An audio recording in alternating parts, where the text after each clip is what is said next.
Hello, welcome back to the channel. Today, we'll dive straight into how to create your own personalized Notion workspace, a full guide for 2025.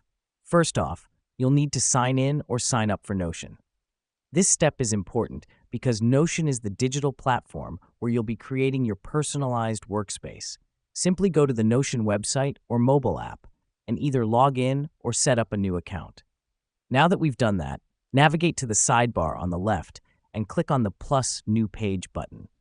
This is the beginning of your personalized workspace.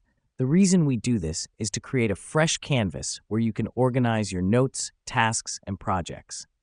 Next up, you'll be prompted to choose a template or start from scratch. For a personalized workspace, I recommend starting from scratch, which allows you to design your workspace according to your tastes and needs. This helps us because it gives us maximum control over the layout and organization of our workspace. Once you've selected to start from scratch, it's time to customize your workspace. You can add a page title, cover image, and emoji that resonate with you.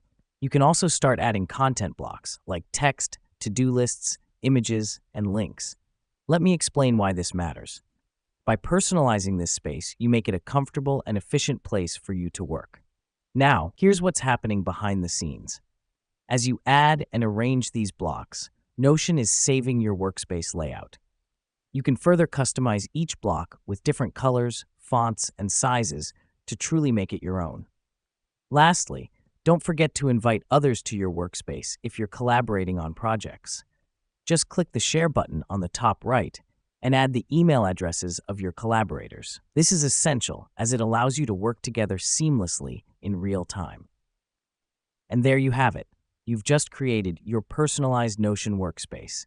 Remember, the main idea here is to create a workspace that supports your workflow and keeps you organized. Thanks for joining us today, and happy organizing in Notion.